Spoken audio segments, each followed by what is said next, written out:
name is Edward Cumbridge from Harvard University. I'm here to provide you with information regarding the Battle of Tannenberg and its relevance as a battle in World War I. A battle that took place from the 26th of August to the 30th of August in eastern Prussia. Tannenberg was a decisive encounter between the powers of Germany and Russia. Germany, with only 150,000 troops, was the underdog versus the combined Russian forces totaling up to 400,000 men. It would become the fight of all fights in the Eastern Front. I hope you enjoy the show, and listen carefully now. Don't fall asleep, chaps. Enjoy. It was August of 1914. Tsar Nicholas II and his generals planned to send the Russian First Army across the border of East Prussia in the north, advancing along the railroad line in hopes to capture the capital, Königsberg.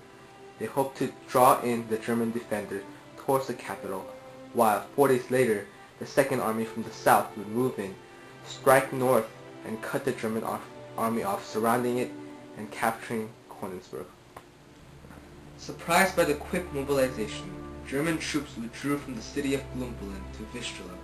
General Maximilian von Prittwitz of the German 8th Army, head of the Eastern Front, requested German Chief of Staff Molk to withdraw from East Prussia.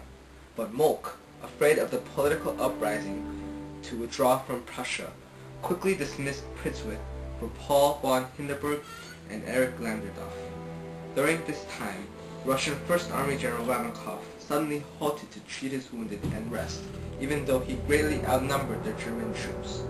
Also, Ramenkov and the General of Second Army, Samsonov, had disliked one another, creating disorganization of the two armies who were supposed to be working together. Unlike Prittwitz, Hindenburg saw the opportunity he had due to the sudden halt of the Russian First Army.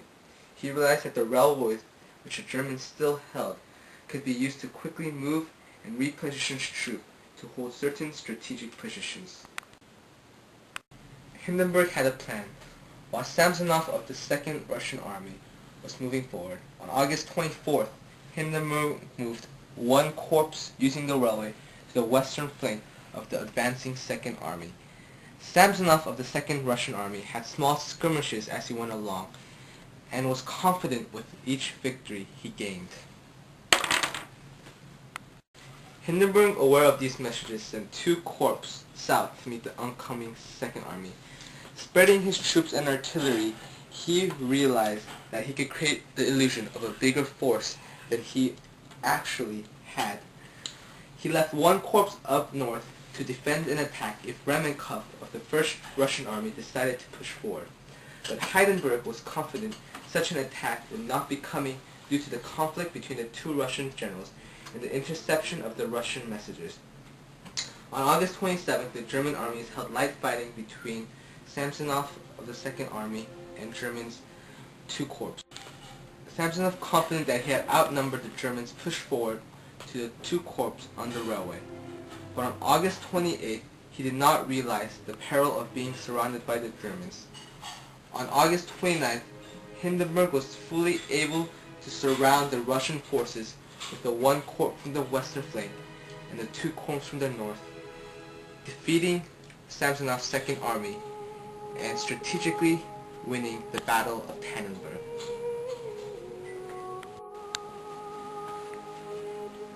Therefore, Tannenberg, you could say, was a very critical and important battle that took place as the first wide-scale encounter between the German and Russian forces in the Eastern Front.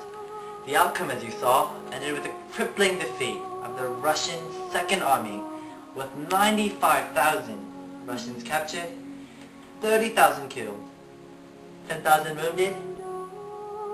The decisive mobilization of German troops and the quick strategic victory led to the crippled Russian army for the rest of the war. The Battle of Tannenberg was perhaps one of the most spectacular German victories during World War I. The annihilation of the Russian Second Army, the suicide of a Russian general, signified the strength and military genius of the German troops. Throughout the war, the Russians could never retaliate with such force and might. It was a decisive victory, and it led to German dominance in the Eastern Front of World War I, allowing the Germans to focus on the occupation of France. After this incident, the Russians were in a defensive mindset and crippled all throughout the war. The Russians would never step soil on German ground until the end of the Second World War. I thank you for watching this program. Have a good night.